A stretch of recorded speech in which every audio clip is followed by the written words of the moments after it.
deadly, and produced on a massive scale. The medium tank M4 Sherman is one of the most famous tanks ever built.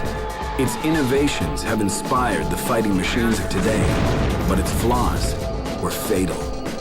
Shot at, set on fire, and left to die. This Sherman tank is about to be brought back to life.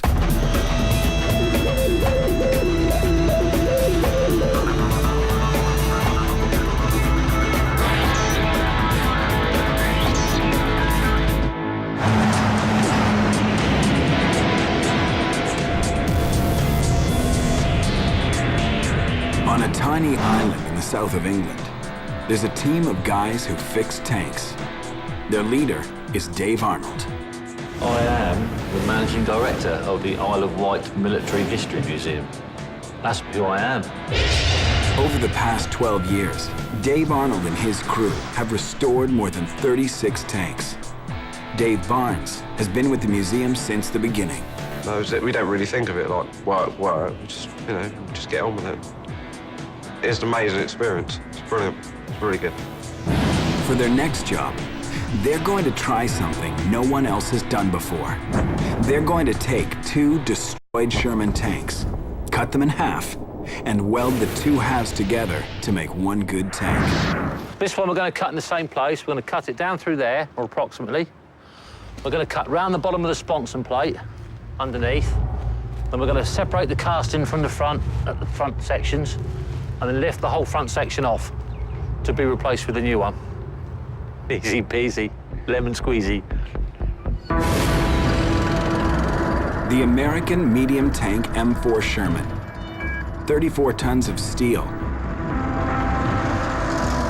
Armed with a 75mm cannon and 3 Browning machine guns. The most widely used tank of World War II. The reason we want to do a Sherman is it is the tank of the Second World War. They built 43,000 Sherman tanks in 3 years. So if you're a museum and you haven't got a Sherman tank, then you haven't really got a very good collection. But today, finding one that hasn't been blown to pieces is next to impossible. So if you want to build one, you've got to start with rubbish and try and build something decent out of it. They've been hit with high explosives and set on fire. We believe that it was damaged by infantry-held rockets, anti-tank rockets. We think it's probably Law 80 rockets, infantry practice. That's why they have so many holes in them. One was hit on the front right quarter and one was hit on the rear left quarter. Together, there may be enough original parts to make one good tank. So everything that's wrecked on this one is good on that one.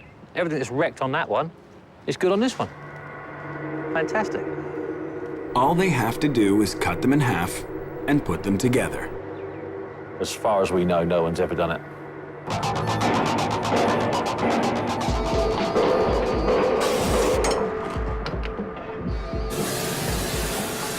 First, the hulls have to be stripped down to the bare metal. Oh, no, Right, come on, boys, let's do something useful. Let's do something incredibly useful.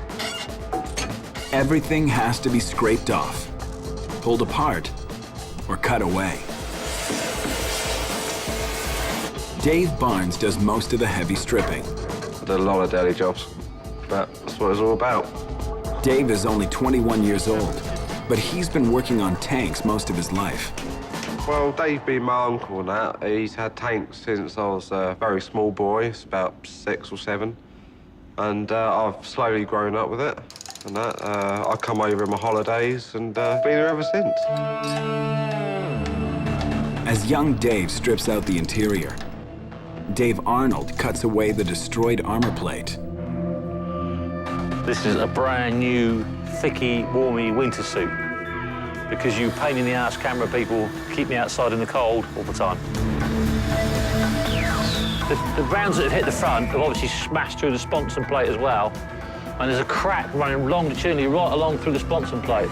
So we're going to cut the sponson along the original welds, right to the back of the tank, right back round. We're going to put a brand new plate right in the whole thing there.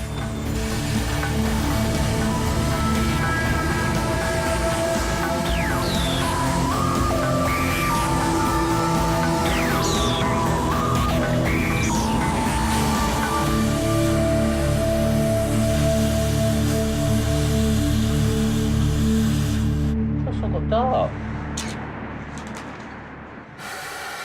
The parts that can be salvaged will be broken down and rebuilt.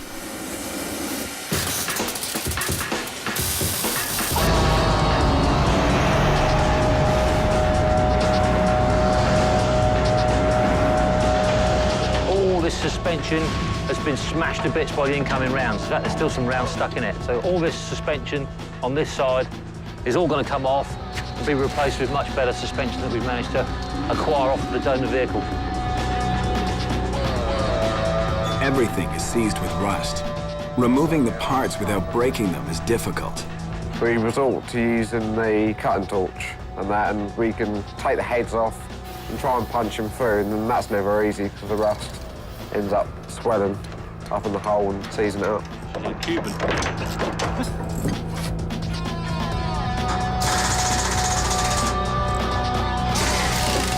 The plan is to remove the turret ring, take the lot out, and then the whole thing will be ready for sandblasting prior to us welding the new front back in. The turret ring is going to be a key component of the rebuild. It's a precision-engineered track that guides the 6-ton electric turret. They're going to use it to fit the two tanks together. So the crew needs to be careful not to break it. Bob Darwood is a vehicle electrics expert with an eye for detail. Bob is my old friend going back about 14 years. We met on the trip to Germany when we went there and restored a Comet tank together for the German Tank Museum. And I can't get rid of him either, much as I try. He got rid of that. Bob is also the museum's historian. He catalogs the parts and records the data plates and serial numbers of each tank in the collection. Yeah, I'm trying to build up a library at the moment. It'll be a reference centre, so we'll have reference material for vehicles, etc. Because the general military history, I've sort of been collecting military history books and that sort of thing all as long as I can remember, basically. During the war, the Sherman went through 9 different model designs, and over 100 variations were built. In order for these two Shermans to fit together, Bob had to be sure their model numbers were a match. This tank is an M4A1 Sherman. This was designed to fight Panzer II and Panzer III, and it would do it well. Model M4A1 was the first Sherman to see combat. It was also the main Allied tank to lead the D-Day landings at Normandy, and it led the Allied ground forces in the liberation of Western Europe.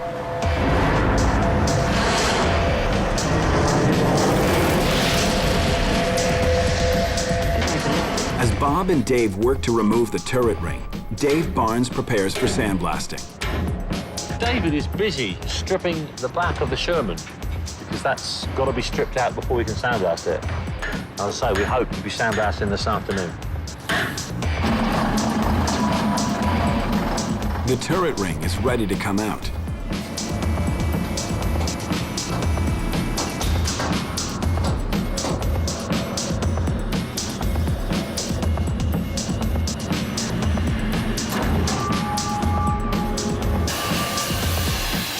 Supports are welded to keep the hull in place for cutting. It's time to bring on the heavy equipment. A 28-ton crane. We need the crane to support the two castings that I'm going to cut off the front of the Sherman. Should be fun, should be nice and smooth and safe and easy. The two hulls have been stripped, support welded, and the turret ring safely removed. Now, the stage is set to cut these Shermans in half.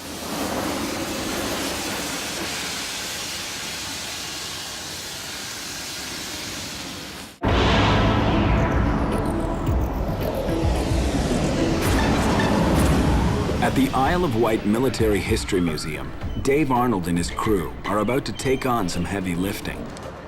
They're going to try to chop two 34-ton Sherman tanks in half. Both tanks are to be cut along the center point below the 6-ton turret. The cut has to be precise, so the two halves will fit together. We're going to cut it approximately there, and on the other side the same. And we're going to take this whole front cast section off, and we're going to replace the broken bit on the far one with that new section.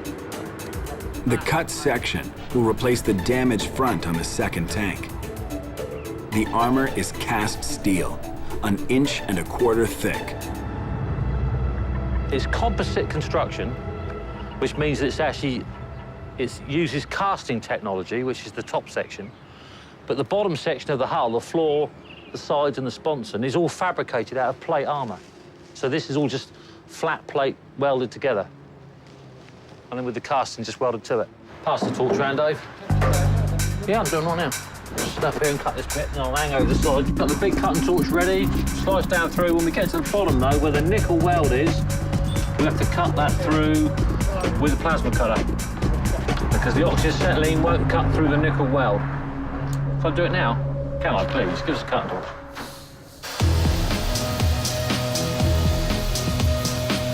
The cut is a one-shot deal. It requires skill and a steady hand.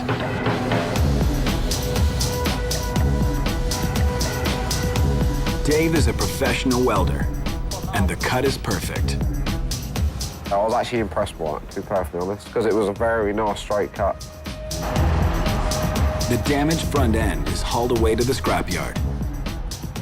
Now the trick is to complete the cut on the second tank along the exact same line. Otherwise, the two halves will not fit together. This one we're going to cut in the same place. We're going to cut it down through there. With the second cut, there is no margin for error.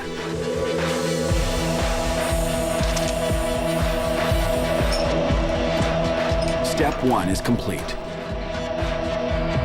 Up and away. A needle pulling thread.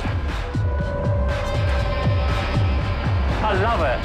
They're just little toys in David's toy shop. Don't try this at home, viewers. Stick to restoring your cars. With the cutting complete, it's time to take a break and celebrate a birthday.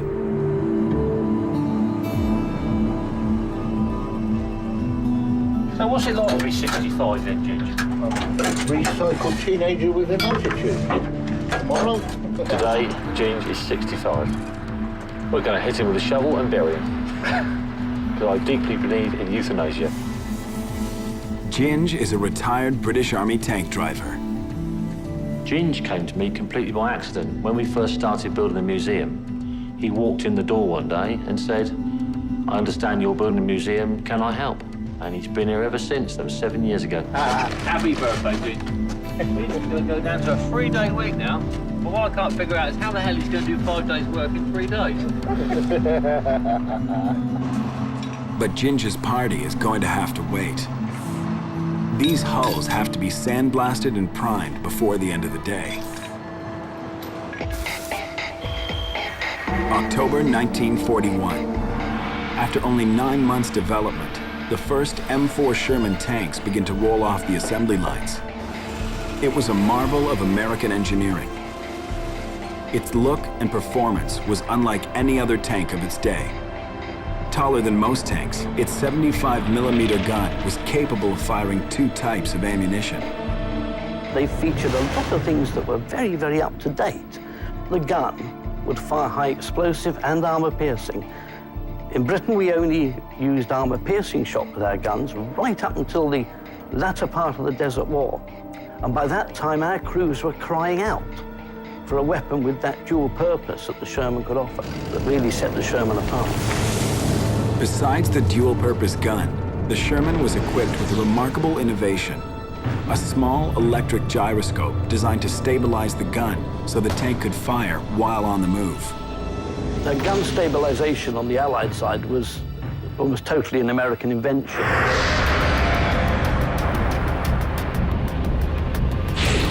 First developed during World War II, today, gun stabilization technology has reached a whole new level. The M1A2 is the main battle tank of the U.S. Army. The M1A2 SEP, Systems Enhanced Package Main Battle Tank, it is probably the most sophisticated tank out in the battlefield.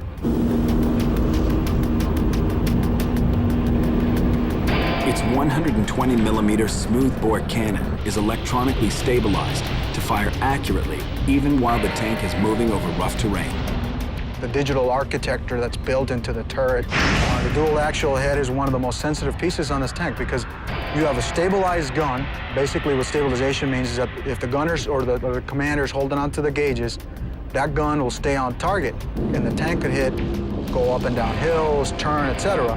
as long as those gauges are engaged at that target. When the gun sight locks on its target, the computer does the rest. The ballistic computer, basically what it does, it computes any variable that could impact where you hit. And then it adds the solution for wind, cant, speed, barometric pressure, because the temperature of the round also has implications too. And it's very fast, and it's what makes the tank as lethal as it is. It's one shot, one kill.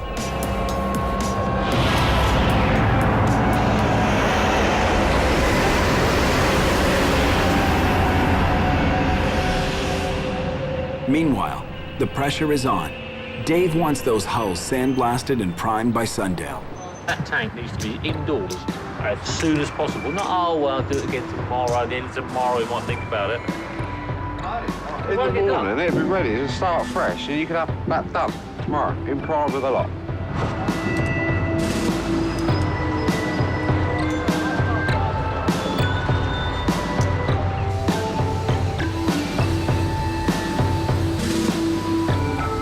When you shot blast a tank, the equipment's really fairly simple in its theory. It's simply a hopper full of a blasting medium, which is just an abrasive. The one we're using at the moment is a byproduct of metal casting. It's the sort of sand from the moulds and things. It's sort of partially turned to glass, and then they crush it up. Just use that as an abrasive. Strips all the rust and the old paint away off the substrate or the metal you're trying to blast, and gets it about as clean as you could possibly get it to refinish, basically.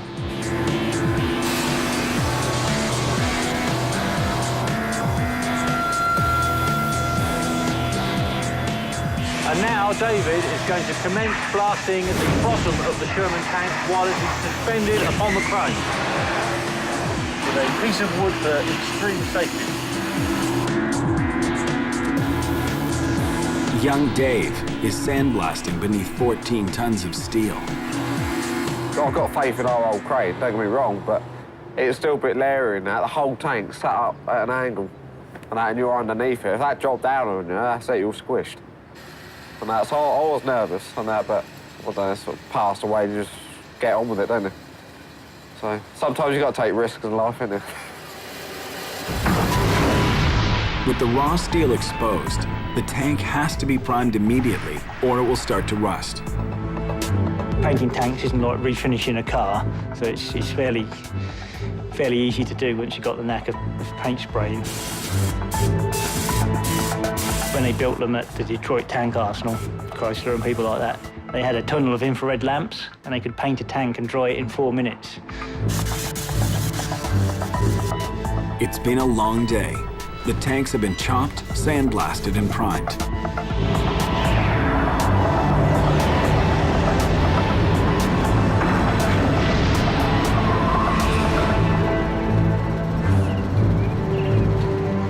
But will these two hulls actually fit together?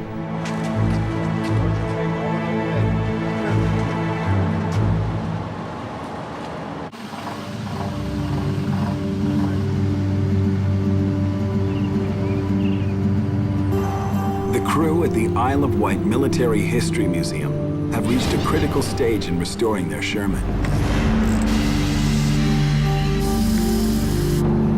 It's time to prepare the turret ring.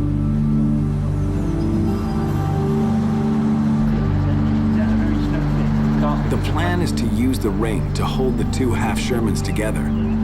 At the moment, we're just cleaning the bottom of the turret race off because we want it to be a nice, snug fit back onto the front of the tank where we're going to bolt it back on.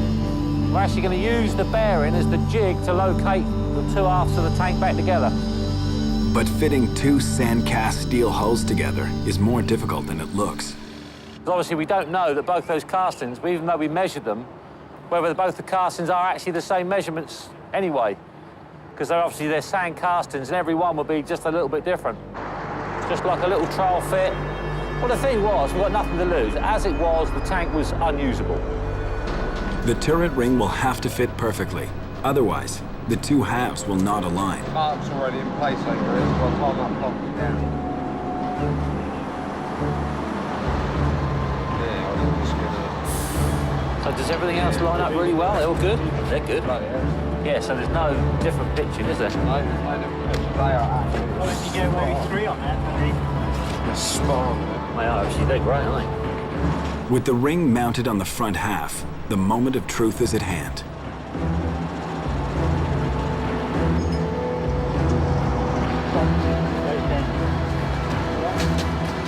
What do you think? I went over there. Oh, yeah, Vegas. Put your fingers, Jim.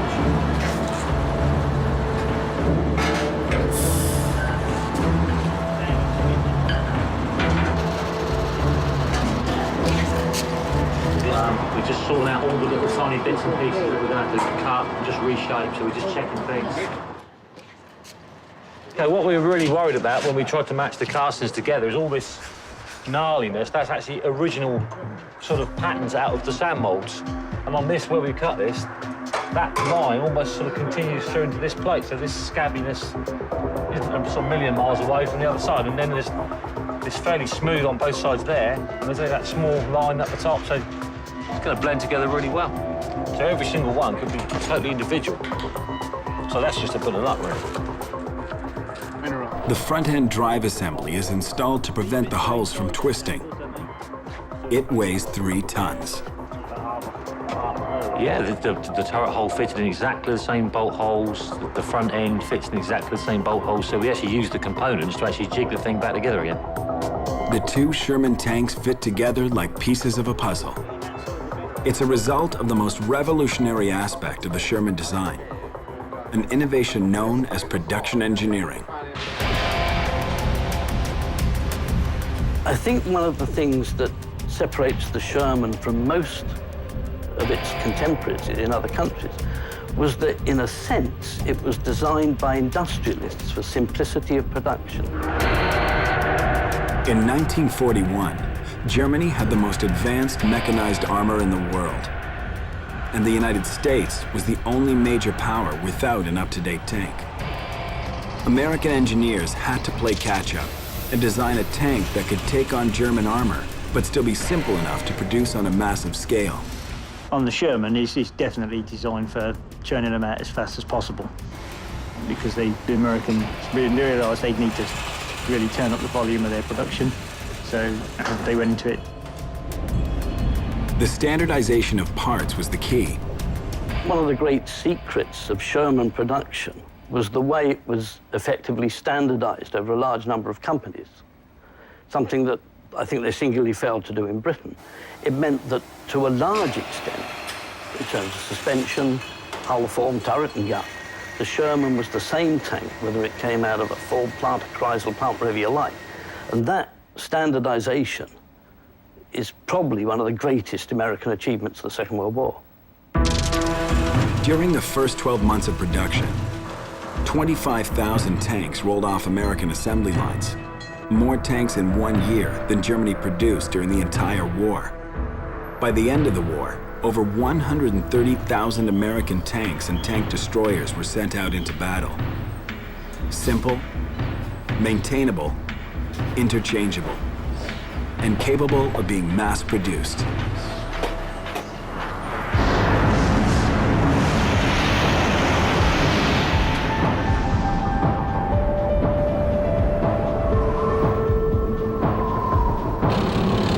Same concept applies to the Abrams tank today, is sort of the sustainment strategy that we follow.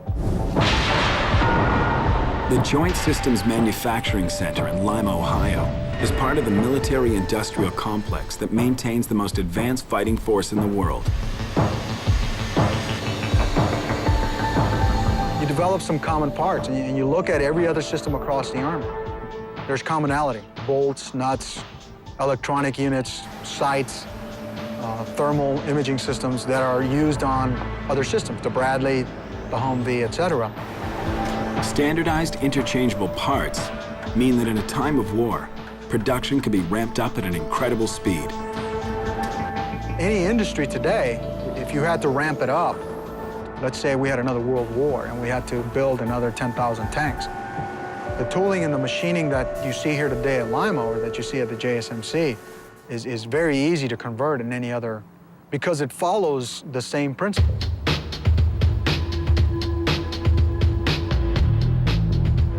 American M1 Abrams tanks never die.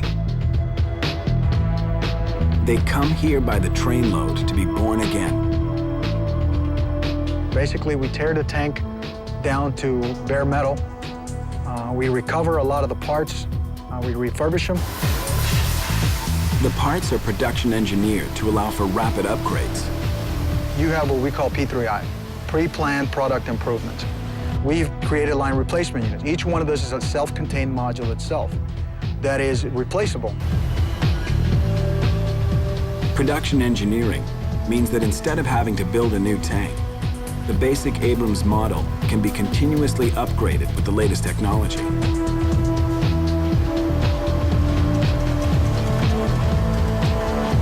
You have the digital capability that's not comparable to any other vehicle, I would say, in the world.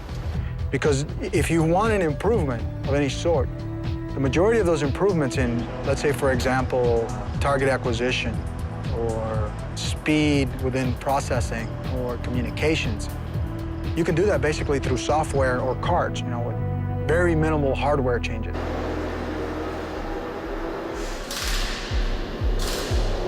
When it rolls out the door, the latest model M1A2 is essentially a new tank.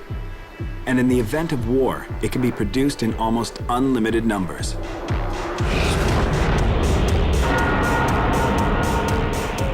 In the end, and I don't care who we're talking about, what nationality, anything else, quantity is probably the biggest advantage any army can have in terms of armor.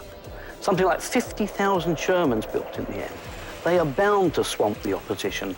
Almost every case. Tigers, Panthers, superb tanks, but never enough of them. They will always be overwhelmed. So what carries the Sherman through to the end of the war is its mass availability. That's more important than armor thickness, firepower, anything else you care to name.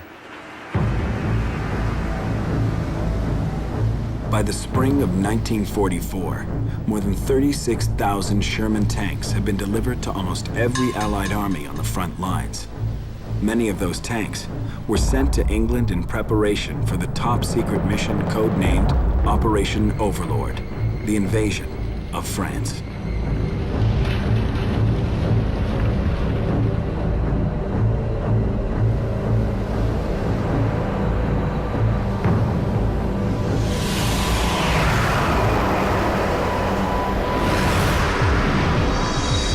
With the front end and turret ring holding it all together, the next phase of the job can begin. It's time to haul the Sherman into the welding jig.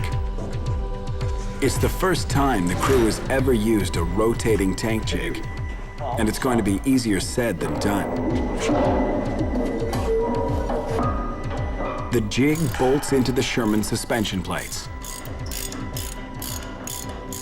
Okay, this jig was made for another tank. The idea of it being as tall and as far off the ground is to get the center of gravity of the tank as close to the center of the circle as possible to make it easy to rotate it. The jig is designed to replicate the original manufacturing process. We got a weld downhand, so like these welds under here, these were done downwards, not upwards. So obviously the only way you can do that is have this thing upside down. And the welds that we want to do on our joins, we want to weld that downwards. We want that surface horizontal to weld into it. And then to weld from the other side, we want to have this facing downwards so we can get inside the tank and still weld downwards into the other side of the joint. The downward position allows gravity to draw the weld between the thick steel armor. The front end is prepped and jacked to position the second ring. Soon, it'll be ready to roll. We've started the process of joining the two castings together. We're using mild steel welding wire. Rather than do just a tack around the top, we're actually putting a full weld right through this flange. The reason why we weld it like this, with a substantial weld, is because the weld's got to put up with a lot of stress when we take the turret ring out. The turret ring has done its job. The rig is braced. The Sherman hulls are finally ready to be welded together. It's the moment they've all been waiting for. But the crew is starting to get nervous. With 20 tons of steel suspended in the air, anything can happen.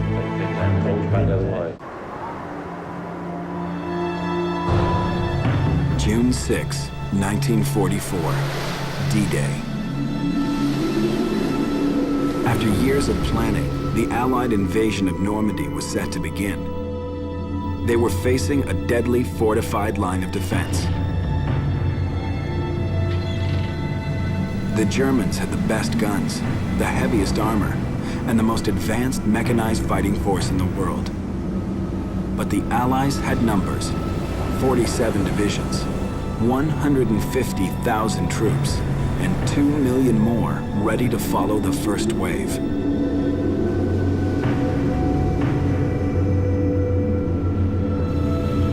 At the front of the attack were landing craft carrying Sherman tanks.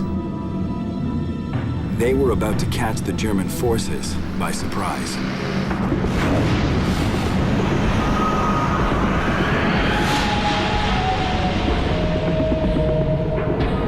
At the workshop on the Isle of Wight, the crew is trying to figure out what to do with the jig. The question on everybody's mind is, once it starts rotating, what will stop it?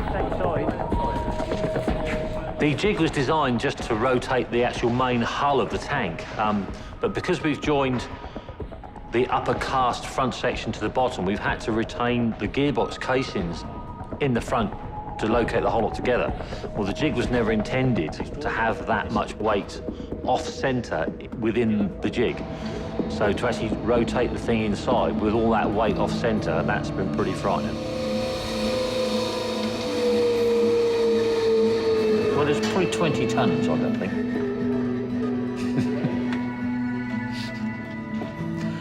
And you're winding it up like a spring, aren't you? Lifting it up against gravity, you're winding that up like a giant spring. No, we're just being wary because we've never done it before. So once you're a bit familiar with something, you get more casual with it. It's a learning experience. No, put them back in. I can't move it. Put it back in, John. I was extremely nervous and that when they were putting the forklift up and that, we had to get ready and that to put the pins in and that, but if something did slip and that tank decided to roll round, it would have just shot round. And that, and if you're in the way of it, well, good luck. Simple as that, really. The job has become more dangerous than anyone expected. You want to, if you don't do things, The things we got are... As Dave and Dave worry about the jig, Bob and Ginge salvage the mechanical parts from the two Shermans, the gears from the final drives, and the 400 horsepower radial engine.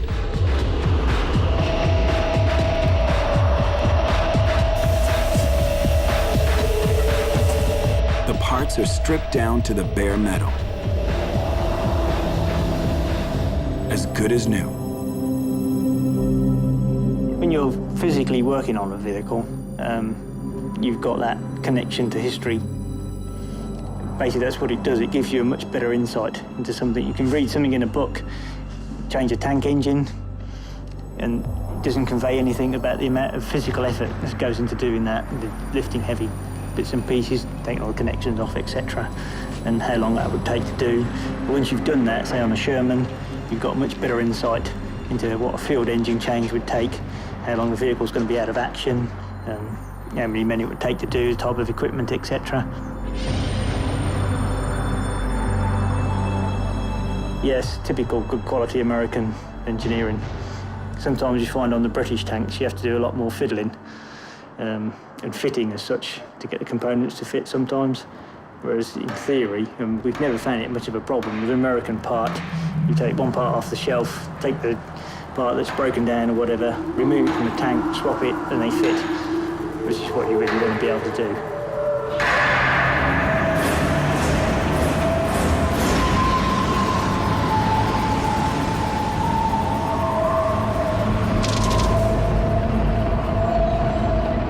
But the M4A1 Sherman was not without its flaws. And on the eve of the D-Day mission, the bad news had spread. The first thing to understand about the Sherman is that by 1944, it's getting a bit long in the tooth, at least by wartime standards. By 1944, the 34-ton Sherman was no match for the new German tanks, the 45-ton Panther and the massive 70-ton Tiger II. I think we will find there is an element of nervousness creeping in once the Shermans start confronting the larger German tanks. It's not universal, not by any means, but you will read accounts from US Army, from Canadian Army, from British Army sources saying, you know, what the hell do you think you're doing putting us face to face with these monsters? The Sherman tank was out of date, and German soldiers had discovered a serious flaw in its design. When the tank was designed, all the ammunition was stowed in the top of the hull above the sponson plates. But it's vulnerable. It's the thinnest part of the tank. Absolute stupid, really. If the round went through the sponson and hit the ammunition locker behind it, the tank would explode instantly, straight away. The turret would come off, the crew would be killed instantly. The tank would be a write-off in one go. One hit on the ammunition compartment, and the Sherman tank would explode. Most of the people who manned it would testify, and it's rather macabre nicknames, which you may know them as, the Germans call them Tommy cookers. British tank crews referred them to as Ronsons, because the advertising slogan for the cigarette lighter at the time was lights first time every time. The Sherman had a reputation for being a death trap.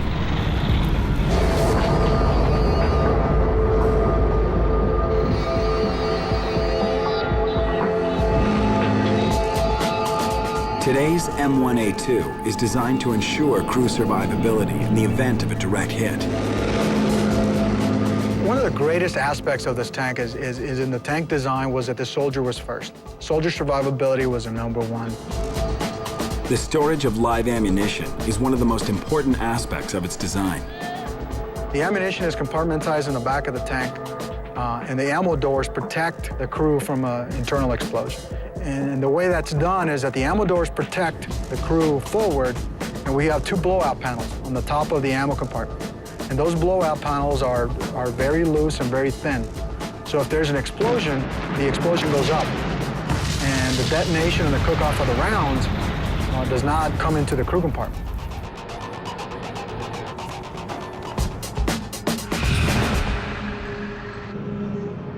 Besides protecting the crew from its own ammunition, the M1's high-tech top-secret armor will withstand a direct hit by almost any firepower in the world today.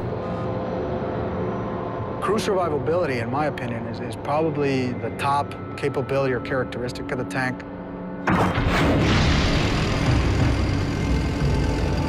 June 6, 1944. The Shermans had been modified to improve crew protection. You'll notice patches of armor welded on over the side. Those are welded on specifically where the ammunition. These applique armor plates were the crew's only defense against German guns. And on June 6th, the men needed all the protection they could get.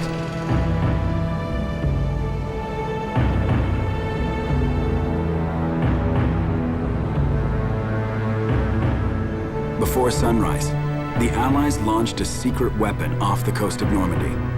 Called the DD Sherman, these tanks had been modified to float and drive with a propeller. These Shermans were the first to land, but with unexpected rough seas, many didn't make it ashore.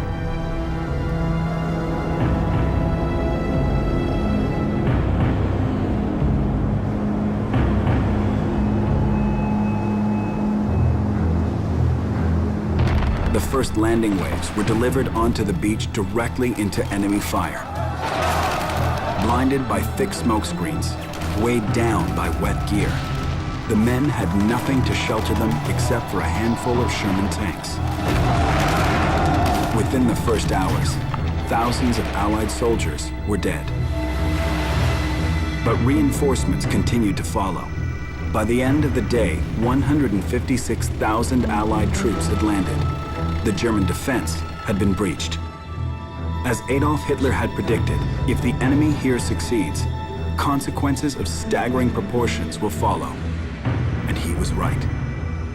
By the end of July, 1 million Allied troops and hundreds of thousands of vehicles were put ashore in Normandy. A month later, Paris would be liberated, and the beginning of the end for the German forces was at hand.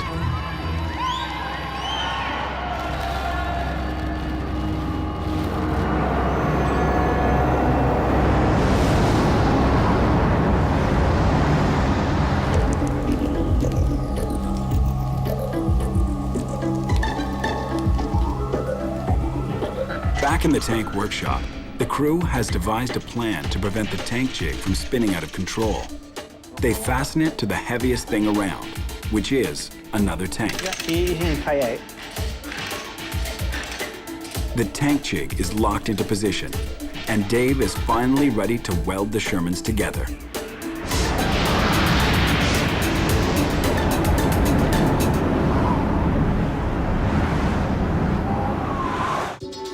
For the crew at the Isle of Wight Military History Museum, the big day is at hand. After 12 years collecting all the parts, a Sherman tank is about to come together. The whole of this project has been planned over the last few years. Anything we've not known ourselves, we've actually now found out just through people that have either done this sort of restoration before and also talking to welding companies to find out about the metallurgy, to find out what we can weld it together with and that sort of thing. That's actually all now been sorted out. And now the heavy metal surgery can begin. This is the bit I like. That's why I've actually removed everybody else from the working vicinity to give me some peace and quiet so I can get on with it. I couldn't put up with people who just keep asking me questions all day long while I'm actually trying to do it, so. Apart from you guys. Castings are about 1.25 inches thick. You've got to weld from the middle outwards, so you've got to be able to get the torch wire into the middle of the joint. So the only way you can do that is to V the plates, so you can then get the angle on the torch one way, then the other, and then backfill the plates from the middle right back up to the outside. Purity. The steel is so pure that the MIG wire, if you set the machines to their normal sort of welding parameters for the thickness of metal, the wire is actually just cutting through the steel because it's so pure. You actually see that happen when you're welding. The wire will actually just slice through it just like a knife through butter. The safety on the jig has worked. It's all working really well. It does make a lot of difference to actually welding it. The jig it's the way to do it. There's no doubt.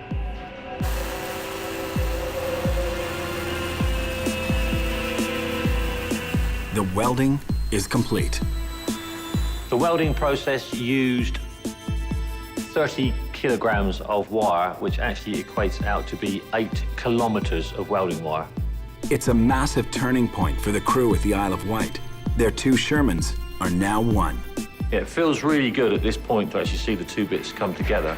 I'm looking forward to actually doing the decorating at the end, the grinding, and just sort of fudging them together nicely. Bit of decoration, make sure they look nice. That's the bit I'm looking forward to. The final drive is taken out to be refitted. The suspension is repainted and ready to install. The heavy assembly phase is complete, and the mechanical components are ready for reassembly.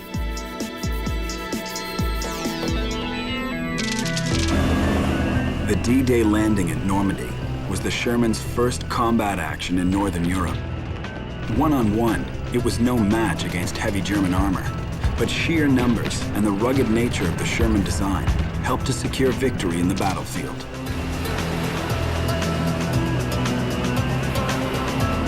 Three million soldiers eventually took part in Operation Overlord.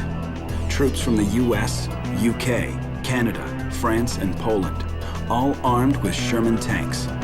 It remains the largest successful seaborne invasion in history.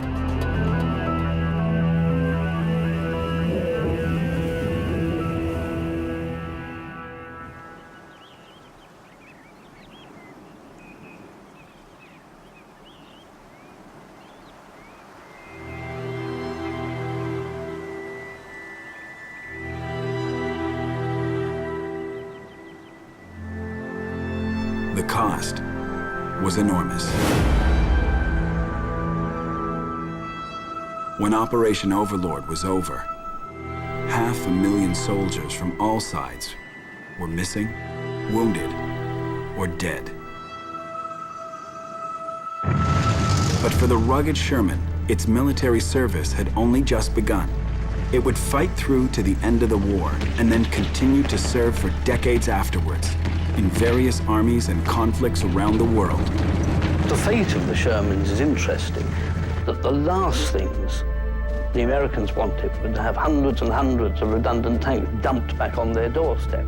So a lot of them were circulated to other armies. The French, for example, used large numbers of them. They spread throughout Europe as an interim tank until other countries got back on their feet. Surplus Sherman tanks were circulated to countries ravaged by war. Modified to defend old borders, the Sherman would also serve to establish new ones. In the newly formed state of Israel, surplus Shermans were modified beyond recognition. The Israel connection is fascinating. The Israelis were not given tanks. In fact, they got very little help from anyone at the outset. They initially started by finding scraps and welding them back together.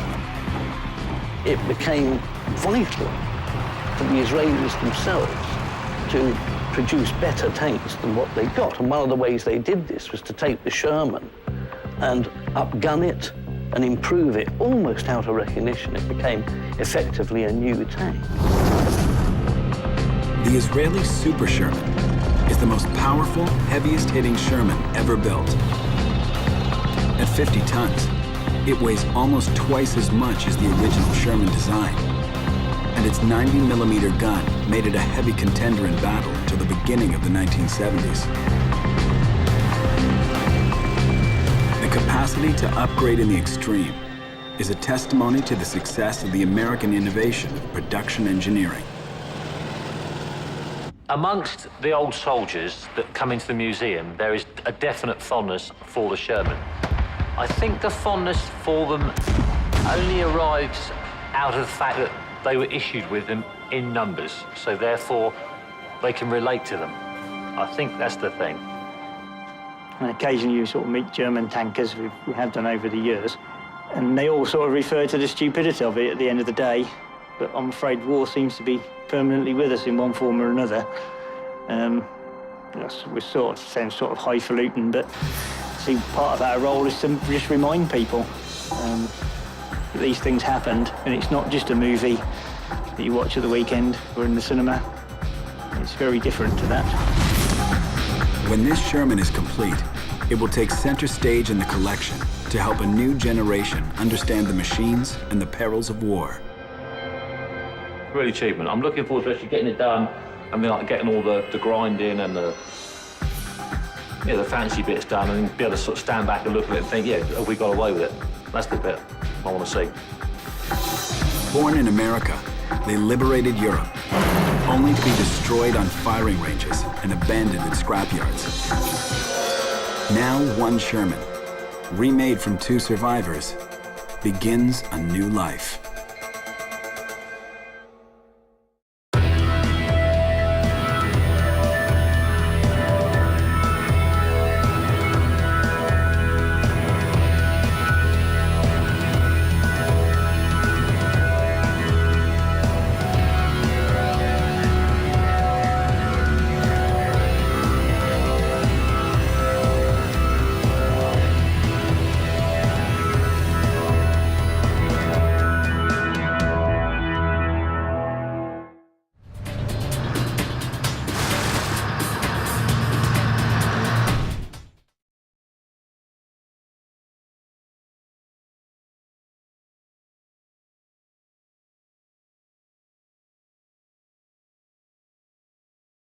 because you pain in the ass camera people keep me outside in the cold all the time.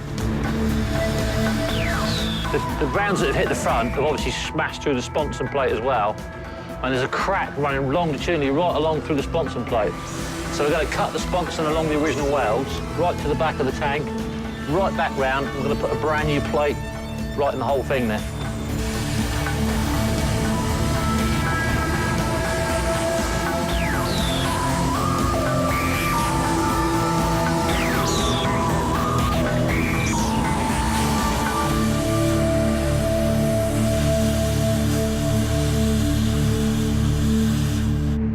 Dark. The parts that can be salvaged will be broken down and rebuilt.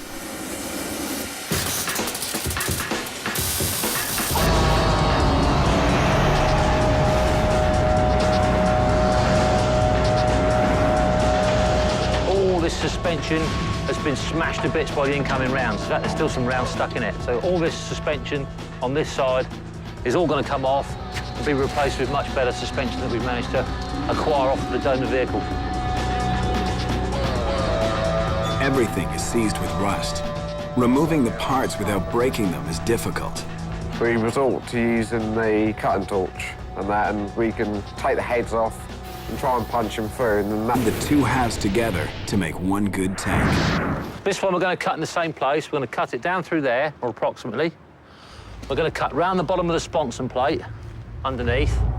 Then we're going to separate the casting from the front at the front sections and then lift the whole front section off to be replaced with a new one. Easy peasy, lemon squeezy. The American medium tank M4 Sherman. 34 tons of steel. Armed with a 75mm cannon and 3 Browning machine guns. The most widely used tank of World War II. The reason we want to do a Sherman is it is the tank of the Second World War. They built 43,000 Sherman tanks in 3 years. So if you're a museum and you haven't got a Sherman tank, then you haven't really got a very good collection. But today, finding one that hasn't been blown to pieces is next to impossible. So if you want to build one, you've got to start with rubbish and try and build something decent out of it. They've been hit with high explosives and set on fire. We believe that it was damaged by infantry-held rockets, anti-tank rockets. We think it was probably Law 80 rockets, infantry practice. That's why they have so many holes in them. One was hit on the front right quarter and one was hit on... Rugged, deadly, and produced on a massive scale. The medium tank M4 Sherman is one of the most famous tanks ever built. Its innovations have inspired the fighting machines of today, but its flaws were fatal. Shot at, set on fire, and left to die. This Sherman tank is about to be brought back to life.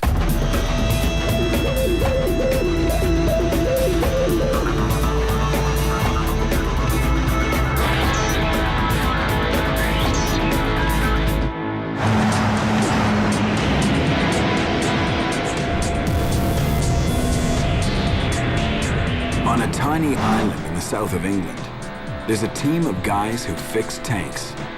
Their leader is Dave Arnold. I am the managing director of the Isle of Wight Military History Museum. That's who I am. Over the past 12 years, Dave Arnold and his crew have restored more than 36 tanks. Dave Barnes has been with the museum since the beginning. we don't really think of it like work. We just, just get on with it.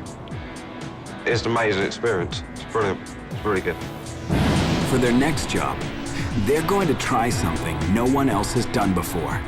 They're going to take 2 destroyed Sherman tanks, cut them in half, and weld On the rear left quarter. together.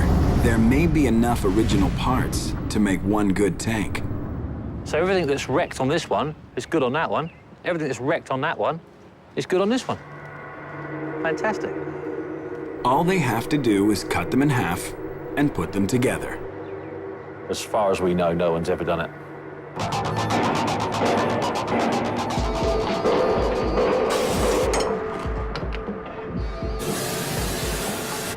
First, the hulls have to be stripped down to the bare metal. Oh, no. Right, come on, boys, let's do something useful. Let's do something incredibly useful. Everything has to be scraped off, pulled apart, or cut away. Dave Barnes does most of the heavy stripping. I did a lot of daily jobs, but that's what it's all about. Dave is only 21 years old, but he's been working on tanks most of his life. Well, Dave being my uncle and that, he's had tanks since I was a very small boy, about 6 or 7.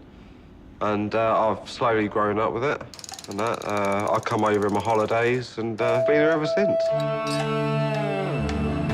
As young Dave strips out the interior, Dave Arnold cuts away the destroyed armor plate. This is a brand new, thicky, warmy winter suit. That's never easy because the rust ends up swelling up in the hole and seizing it up. Like Cuban.